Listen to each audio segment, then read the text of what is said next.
I heard my daughter-in-law say she's too old to know how much money she has. My son agreed. I played dumb, then I showed them what 30 years as a lawyer taught me. I was standing at the top of my stairs when I heard Caroline whisper to my son David, "She's too old to know how much money she has anyway," and my heart stopped when David replied, "You're probably right." I gripped the banister and made a decision that would change everything. I was going to let them think they were smarter than me. What happened next proved that decades in law had taught me more than just how to read contracts. If you're watching this, subscribe and let me know where you're watching from, because you're about to see how a supposedly confused old woman systematically destroyed the people who tried to steal her life. I quietly made my way back to my bedroom and sat on the edge of my bed, processing what I'd just heard. It was Tuesday, September 12th. I remember the date because it was the day my life split into before and after. Caroline and David were downstairs in my kitchen, discussing my mental capacity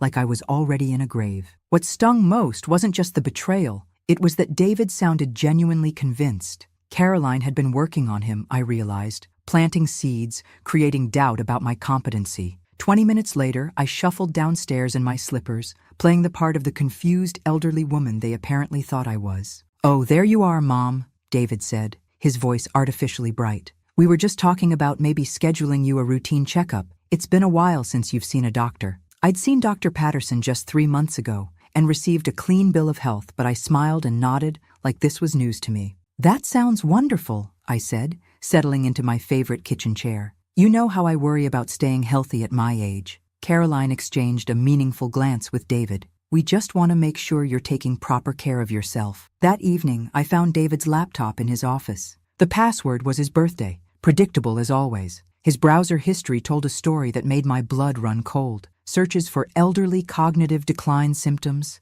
memory loss early signs, and most revealing, Connecticut conservatorship procedures. But the real smoking gun was an email thread between David and Caroline from 3 weeks ago. Caroline had been systematically feeding him incidents, claims that I'd forgotten conversations, made odd financial decisions, seemed confused about simple tasks. All lies, but presented so convincingly that David had started believing I was declining. She'd been manipulating my own son against me, making him genuinely believe he was protecting me. The cruelty was breathtaking. I spent the next 2 hours printing documents and starting a file that would make my old colleagues proud. If they wanted to play legal games with someone who'd spent decades in courtrooms, they were about to learn why that was a terrible mistake. By Thursday morning, Caroline had launched phase 2 of her operation. She'd helped me by calling my bridge club to cancel my Thursday game because it was too exhausting for someone with my condition. Then she dismissed Rosa, my housekeeper of 12 years, claiming she'd caught her taking small items. Rosa called me that afternoon crying. "Mrs. Thompson, I would never steal from you. Please, you know I wouldn't do such a thing." "Of course you wouldn't, Rosa," I said quietly, "and I'm going to remember exactly who suggested otherwise." Rosa paused. "Mrs. Thompson, are you all right? You sound different." "I'm more all right than some people think." "Rosa, I need to ask you a favor. Have you noticed anything unusual about Caroline's behavior lately? Anything at all?" "Well," Rosa hesitated, "she's been going through your papers when you're napping, taking pictures with her phone. I thought it was strange, but Mrs. Caroline said she was organizing things for you." "Perfect." Caroline had made her first real mistake. There was a witness to her snooping. Friday evening brought Caroline's masterpiece suggestion over dinner. "Dr. Patterson is so old-fashioned," she said, cutting her chicken with practiced precision. "Dr. Wells specializes in geriatric cognitive issues, very modern approaches." "I think that sounds wise," I replied, taking a careful sip of my wine. "After all, at my age, I should probably have someone who understands these things better." David shifted uncomfortably. At least he still had enough conscience to feel guilty. That night, I researched Dr. Harrison Wells thoroughly. His disciplinary record made for fascinating reading. License suspended for 18 months after falsifying dementia diagnoses in 3 separate cases involving family financial disputes. Each case followed the same pattern: wealthy, elderly patient, concerned family members, rapid diagnosis, immediate conservatorship recommendations. But here's what Caroline didn't know. Dr. Wells had been desperate for money since his reinstatement. His practice was struggling, and he had significant debt from legal fees. Caroline had chosen a corrupt doctor, but also a greedy one who would demand substantial payment. Saturday morning, Caroline announced she'd already made an appointment with Dr. Wells for the following Tuesday. Just a routine evaluation, she assured me with her practiced smile. Nothing stressful. I spent the weekend documenting Caroline's behavior more carefully. She went through my mail before I saw it, redirected phone calls from my financial advisor, and I actually caught her photographing documents from my desk when she thought I was napping in my chair. Instead of confronting her, I lay perfectly still with my eyes closed, letting her think she was getting away with it. Sometimes the best legal strategy is letting your opponent think they're winning. Dr. Wells's office on Tuesday afternoon looked like a medical practice designed by someone trying too hard to appear legitimate. Everything was suspiciously pristine, like a movie set built to inspire confidence in fraudulent healthcare. "Mrs. Thompson, how are we feeling today?" Dr. Wells asked. I noticed Caroline had positioned herself where she could maintain eye contact with him throughout our conversation. "Oh, you know how it is," I said, settling into the chair across from his desk. "Some days are clearer than others. Yesterday I spent 15 minutes looking for my reading glasses." I gestured to the glasses hanging around my neck. "Silly me," Caroline nodded with rehearsed sympathy. "She's been having more episodes like that lately." Episodes, as if normal human moments of distraction were symptoms of neurological disease. Dr. Wells began his evaluation with questions clearly designed to make me appear confused rather than actually assess my cognitive state. When did I last balance my checkbook? Had I ever left appliances running? Did I sometimes forget familiar faces? But I noticed something interesting. Dr. Wells kept glancing at a notepad where Caroline had written specific points. She'd literally given him a script for this fake evaluation. "I'd like to run some cognitive assessments," he announced, producing a tablet. "Standard tests to establish a baseline for your care." The tests were elementary. Remember 3 words: draw a clock face, identify pictures of common objects. But here's where Wells revealed his corruption. Whenever I answered correctly, he'd interrupt before I could complete my response, claim I'd made errors I hadn't made, or rush through explanations so quickly that Caroline couldn't observe my actual performance. Decades of cross-examining witnesses had taught me to recognize coaching and manipulation when I saw it. "How do you think she performed?" Caroline asked as we prepared to leave. "I'll have the comprehensive assessment ready by Friday," Wells replied smoothly. "But I do have some preliminary concerns about cognitive decline that we'll need to address systematically." As we walked to Caroline's car, she slipped her arm through mine with false tenderness. "Don't worry, Margaret," she said softly. "Whatever Dr. Wells finds, David and I will make sure you're properly cared for." But as we drove home, I noticed Caroline's hands shaking slightly on the steering wheel. Whatever her plan was, she was under enormous pressure to make it work quickly. The medical report arrived the following Friday, delivered with all the solemnity of a terminal diagnosis. Caroline read it aloud at dinner like she was sharing tragic news, though I caught the flash of relief she couldn't quite suppress. "Moderate cognitive impairment with signs of progressive dementia and poor financial judgment," she announced with practiced sorrow. David pushed his food around his plate without looking up. "What exactly does that mean for Mom's day-to-day life?" "It means," Caroline said carefully, "that we need to start thinking seriously about Mom's care going forward. Her financial planning, legal decisions. She's going to need assistance with complex matters that could become confusing for her." There it was. The real purpose behind this elaborate medical theater. I excused myself early that evening, claiming fatigue. But instead of going to bed, I sat in my reading chair with the lights off, waiting. Within an hour, their voices drifted up from the kitchen below. My hearing had always been excellent, another thing they'd seriously underestimated. The attorney said that with the medical diagnosis, we can start the conservatorship process, Caroline was saying. "It typically takes 3 to 4 months, but with Dr. Wells' documentation, we have a strong case." "This still feels wrong." David's voice was strained. "Taking control of her finances while she's still living here independently." "David, your mother isn't going to live forever," Caroline's tone sharpened. "When she's gone, do you want to spend years in probate court because she made poor decisions during her decline? Do you want to risk her giving away your inheritance to some charity scam?" My inheritance. How thoughtful of Caroline to be so concerned about David's future financial security. "Besides," Caroline continued, "we're not stealing anything. We're protecting her assets, ensuring they're managed responsibly during her cognitive decline." I heard papers rustling, then Caroline's voice again, lower but urgent. "Look at these numbers, David. Between her retirement accounts, investments, and this house, we're talking about nearly $4 million. Money that could secure Tommy and Lisa's college funds, pay off our mortgage, give us real financial security." "Our financial security," Not mine, apparently. What if she fights the conservatorship? David asked weakly. Caroline's laugh was sharp. With what mental capacity?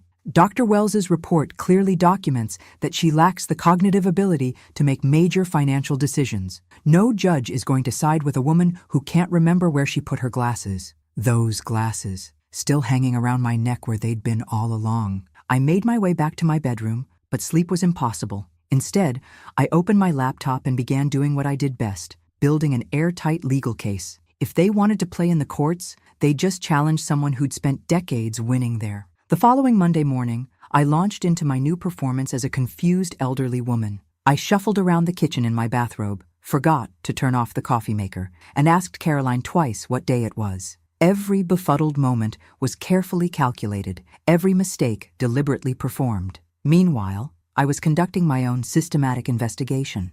A thorough review of my bank statements revealed some fascinating discoveries. $12,000 had been withdrawn for home health consultations I'd never received. $8,000 had disappeared for medical equipment that never materialized. When I called the bank directly, they explained that David had been added as an authorized user 4 months ago, using a limited power of attorney document that I now realized Caroline had slipped into a stack of insurance papers I'd signed. But the real breakthrough came when Caroline made a critical error. She left her laptop open on the kitchen counter while she went grocery shopping, probably feeling confident that I was too confused to use technology effectively. Her email history revealed the full scope of her desperation. Credit card balances totaling over $60,000, a second mortgage on their house that David clearly didn't know about, and increasingly threatening communications from creditors. But the most chilling discovery was a series of emails with Dr. Wells discussing payment. She'd promised him $15,000 for the fraudulent diagnosis,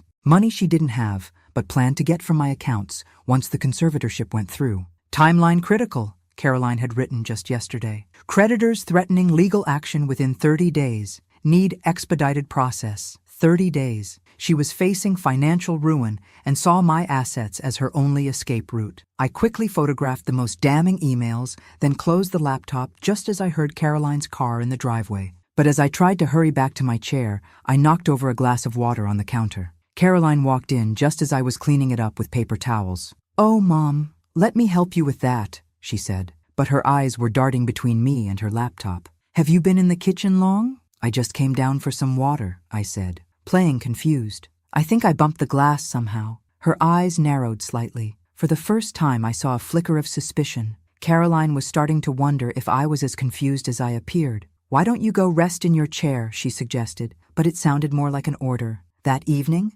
Caroline prepared my favorite meal, pot roast with vegetables. She served it with an especially warm smile and watched me more carefully than usual as I moved food around my plate. "You're not eating much tonight," she observed. "I'm just not very hungry," I replied, not taking a single bite. Because if Caroline was getting suspicious, the stakes had just gotten much higher. That evening, I called Robert Chen, my former colleague from Morrison Chen and Associates, where I'd practiced estate and family law for decades. If anyone could help me navigate this legal minefield, it was Robert. "Margaret, what a wonderful surprise." His familiar voice warmed me immediately. "How have you been?" "I've been better, Robert. I need your help with something confidential, something that might genuinely shock you." I told him everything. The fraudulent medical diagnosis, the forged power of attorney, Caroline's mounting debts, her increasingly controlling behavior with my medications. When I finished, Robert was silent for several long moments. "Margaret," he finally said, "you're describing a textbook elder abuse scheme. The medical fraud alone constitutes multiple felonies, but we need to be very careful about how we proceed." "What do you mean?" "Connecticut is a two-party consent state for recordings. That conversation you recorded might not be admissible in court. We need to build a case using evidence that will definitely hold up." "How much time do we have?" "Based on Connecticut conservatorship procedures, probably 3 to 4 months before any court hearing. That gives us time to build a solid defense. But we need to move carefully and methodically." "Robert, there's something else. Caroline seems to be getting suspicious. I think she's wondering if I'm as confused as I appear. Then we need to accelerate our timeline. I'm going to refer you to someone who can help, Marcus Sullivan. He's a private investigator who specializes in financial crimes and domestic fraud. More importantly, he knows how to gather evidence that will hold up in court." After hanging up with Robert, I felt both hope and growing fear. I wasn't just a victim anymore, but if Caroline suspected I was onto her, she might escalate her plans. The next morning, I made a theatrical show of being confused about breakfast. I tried to put orange juice on my cereal, then acted frustrated when Caroline corrected me. But I noticed she was watching me more intently, studying my reactions. "Mom, are you feeling all right today?" she asked. "You seem different." "I feel fine, dear," I said, deliberately fumbling with my coffee cup. "Just tired, I suppose." That afternoon, while Caroline was meeting with her attorney about the conservatorship, I called Marcus Sullivan from my landline. "Mr. Sullivan, Robert Chen referred me. I need help building a legal case against family members who are trying to defraud me." "Mrs. Thompson, I'd be happy to help, but I need to warn you. If your family suspects you're investigating them, you could be in real danger. Can you meet somewhere safe?" We arranged to meet Thursday at a coffee shop in downtown Greenwich, but as I hung up the phone, I heard a floorboard creak upstairs. Caroline was supposed to be out for another hour. I quickly moved to my chair and picked up a magazine, but my heart was pounding. Had she come back early? Had she heard my conversation? Footsteps on the stairs. Caroline appeared with a load of laundry, but her expression was thoughtful, almost calculating. "I thought I heard you talking to someone," she said casually. "Just reading aloud," I replied, holding up the magazine. "Sometimes it helps me concentrate." She nodded, but I could see the wheels turning. Caroline was definitely becoming suspicious, and that made everything much more dangerous. Thursday afternoon, I met Marcus Sullivan at a coffee shop in downtown Greenwich. He was younger than I'd expected, but asked the right questions with professional precision and genuine concern. "Mrs. Thompson, based on the documentation you've shown me, we're looking at clear financial fraud and elder abuse. The medical conspiracy adds several additional felonies to the potential charges. What's our next step?" "We gather more evidence systematically, but we do it carefully. I'll conduct background checks on everyone involved and document the financial irregularities. Meanwhile, you need to be extremely careful about your personal safety." Caroline's getting suspicious. I think she's starting to question whether I'm as confused as I appear. Marcus leaned forward, his expression serious. "That's what I was afraid of. When people are facing financial ruin and see elderly family members as their only solution, they sometimes escalate beyond fraud. We need to move quickly but carefully." "What do you mean by escalate?" "I mean your medication, your food, accidents that might not be accidents. Don't eat or drink anything Caroline prepares without witnesses present. Document everything with photos when possible, and consider asking someone to stay with you." That weekend, my grandson Tommy came to visit, looking more uncomfortable than usual. We sat in my kitchen, and I decided to take a calculated risk. "Tommy," I said gently, "I need to ask you something important. Has your mother said anything specific about my mental health?" He looked up, surprised by my directness. "She says you have memory problems and that you're getting confused about money stuff. But what do you think, based on your own observations?" Tommy was quiet for a long moment. "Honestly, you seem completely normal to me. You remember everything, my classes, my friends' names, even that I had a chemistry test last week. You asked me detailed questions about it." "Tommy, I need you to know something important. Your mother isn't your biological mother. You and Lisa were adopted by David after your real mother died when you were very young. Caroline lied about being your mother to make her marriage to David seem more legitimate." His eyes widened in shock. "What? But she always said—" "I know what she said. But I have the adoption papers. I need you to remember this conversation, and if anything happens to me, if I suddenly get much worse, or if I have an accident, I need you to tell the police what I just told you." "Grandma, are you in danger?" "I'm working to make sure I'm not, but I need allies who know the truth." That evening, Caroline prepared dinner with unusual attention to detail. She kept asking if I wanted seconds, if the food tasted right, if I felt okay after eating. "You seem tired lately," she observed. "Maybe you should take your blood pressure medication earlier in the evening." "That's a good idea," I agreed, accepting the pills she handed me. But instead of swallowing them, I used the sleight of hand technique I'd perfected over the past weeks. Later, I examined the pills under my reading lamp. They weren't my usual blood pressure medication. They were something else entirely, something that would make an elderly woman very sleepy, very confused, and potentially very sick. Caroline wasn't just trying to steal my money anymore. She was actively trying to make me appear sicker than I was. And if that didn't work, she might be trying to make me genuinely sick. The game had just become deadly serious. The following Tuesday, Marcus called with information that confirmed my worst fears. "Margaret, Caroline's financial situation is even more desperate than we initially thought. She's not just behind on credit cards, she's facing foreclosure on a second mortgage David doesn't know about. She owes over $80,000 to various creditors,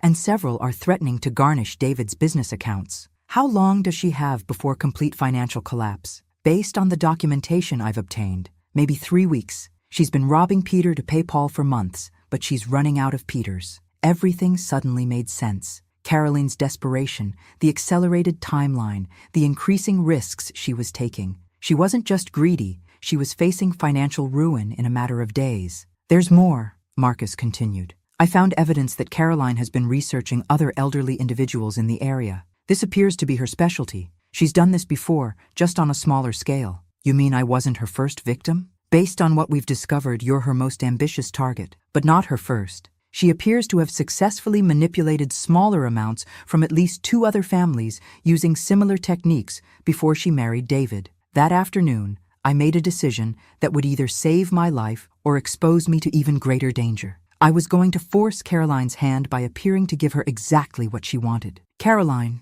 I said over dinner, I've been thinking about what Dr. Wells discussed. Maybe you and David are right about needing help with my financial affairs. Caroline's fork stopped halfway to her mouth. What exactly do you mean? I mean, maybe it's time to admit I can't handle these complex matters anymore. If you think conservatorship is the right choice, I won't fight the process. The look that passed between Caroline and David was electric. Caroline's eyes lit up with barely contained excitement, while David seemed relieved that I was accepting the situation without conflict. Are you certain about this? Mom? David asked. It's a significant decision. I'm certain, I said, with a deliberately sad smile. I just want what's best for our family. What I didn't tell them was that Robert Chen and I had been exceptionally busy. We'd obtained an independent psychiatric evaluation from Dr. Elizabeth Harrison at Yale Medical Center, which confirmed my complete mental competency. We'd documented every fraudulent transaction with bank records and timestamps. We'd gathered evidence of Dr. Wells' corrupt practices and Caroline's mounting financial desperation. Most importantly, we'd developed a plan to expose them that didn't rely on inadmissible recordings. I'd like to have a small family gathering this weekend, I announced. Nothing elaborate, just close family and a few longtime friends. If I'm going to sign these papers, I want to mark this transition appropriately. Caroline practically glowed with anticipation. That sounds perfect, Mom. A meaningful way to celebrate this new chapter in your care. But Caroline had no idea that this gathering would include some very special guests, and that I was about to turn the tables on her in a way she'd never see coming. Saturday evening arrived with perfect autumn weather for what Caroline believed would be my surrender. She'd invited several neighbors and some of David's colleagues, playing the part of the devoted daughter-in-law, organizing a touching farewell to her mother-in-law's independence. What she didn't know was that I'd made some additions to the guest list. Mom, you look wonderful tonight, David said as guests began arriving. He seemed genuinely emotional about what he believed was my graceful acceptance of diminished capacity. Thank you, sweetheart. Tonight feels like the beginning of something important. Caroline moved through the room like a hostess at her own celebration, accepting sympathy and praise for her selfless dedication to caring for me. Several guests commented on how fortunate I was to have such a devoted family. Among the guests were Robert Chen, whom I introduced as my longtime family attorney, and Rosa, my former housekeeper, whom I'd invited to help serve. Caroline's face tightened when she saw Rosa, but she couldn't object without seeming petty. I'd like to say a few words, I announced, once everyone had gathered in the living room. Caroline beamed at me encouragingly. Of course, Mom. This is your special evening. I stood in front of my fireplace, looking out at the faces of family, friends, and neighbors, some genuine, some concerned, and one, Caroline,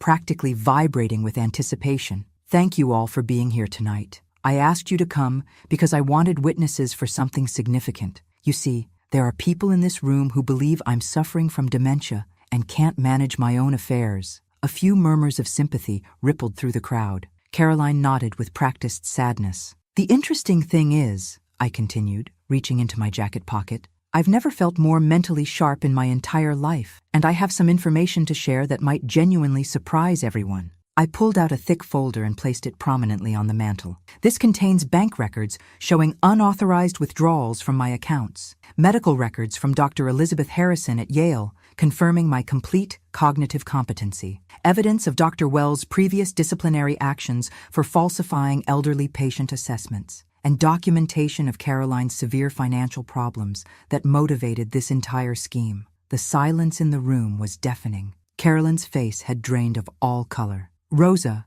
I said, turning to my former housekeeper, "would you please tell everyone what you witnessed Caroline doing in my home office?" Rosa stepped forward nervously. "I saw Mrs. Caroline taking pictures of Mrs. Thompson's financial papers with her phone. When I asked about it, she told me she was organizing things, but it didn't seem right." "Thank you, Rosa." I looked directly at Caroline, who seemed frozen in place. "You see, Caroline, you made one critical miscalculation. You assumed that being elderly meant being naive, but decades practicing law taught me to recognize fraud when I see it." Robert stepped forward. "As Mrs. Thompson's attorney, I've already filed a report with the Connecticut Department of Social Services regarding this attempted elder abuse. Dr. Wells is under investigation by the State Medical Board, and the District Attorney's Office has been provided with all relevant evidence." Caroline finally found her voice. "This is ridiculous. You can't prove any of this." "Actually," I said, smiling for the first time in months, "I can prove all of it. You documented your own crimes in your emails, Caroline. Every fraudulent transaction, every lie you told David, every payment you promised Dr. Wells. That's what happens when criminals get careless." David stood up slowly, his face pale with shock and betrayal. "Caroline, is this true? Did you really?" But Caroline was already moving toward the door, realizing that her carefully constructed house of lies had just collapsed around her. The room erupted in shocked conversations, but I felt nothing but satisfaction. Caroline had tried to steal my independence, my dignity, and my life savings. Instead, she'd just learned why you should never underestimate a woman who spent her career fighting for justice. The aftermath of that evening moved with the efficiency that only comes when law enforcement has overwhelming evidence. Within 48 hours, Caroline had been arrested on multiple charges of elder abuse and financial fraud. Dr. Wells was suspended pending investigation, and David was cooperating fully with authorities. David sat in my kitchen the next Monday morning, looking like he'd aged a decade overnight. "I can't believe I fell for her lies," he said quietly. "I genuinely thought you were declining, Mom. She showed me incidents, made me doubt my own observations of your behavior." "What exactly convinced you I was becoming confused?" I asked, pouring him coffee with perfectly steady hands. "She claimed you'd had conversations that never happened, said you'd made financial decisions that seemed questionable. She told me you'd become defensive when asked about money, that it was a classic sign of early dementia." David rubbed his face. "She made it seem like we were protecting you from making mistakes that could hurt the family." The manipulation had been sophisticated and systematic. Caroline had exploited David's love for me, turning it into a weapon against both of us. "David," I said gently, "I need you to understand something. In all my years practicing law, I've seen families destroyed by lies and assumptions. The lesson here isn't just about Caroline's crimes. It's about talking directly to the people you love instead of letting others interpret their behavior for you." "I should have come to you directly," he said. "I should have asked you about my concerns instead of listening to Caroline's version of events." That afternoon, Marcus arrived with final updates from his investigation. The scope of Caroline's deception was even broader than we'd suspected. Caroline had been systematically stealing from David's business accounts for over a year, Marcus explained. She'd also forged documents to secure that second mortgage. Most disturbing of all, we found evidence that she'd researched methods for inducing cognitive symptoms in elderly people. "You mean she was actually trying to make me sick? Those pills she was giving you weren't your blood pressure medication. They were a combination of substances that would cause confusion, dizziness, and memory problems. She was literally trying to create the symptoms she claimed you already had." Tommy, who'd been listening from the doorway, came in and sat beside me. "Grandma, I'm so sorry I didn't figure this out sooner. I should have questioned what she was telling me about your condition. Sweetheart, you helped me when it mattered most by trusting your own observations over her lies. That took courage. What's going to happen to Mom now?" The question everyone was afraid to ask. Caroline was facing multiple felony charges that could result in 12 to 15 years in federal prison. Dr. Wells would likely lose his medical license permanently and face significant jail time.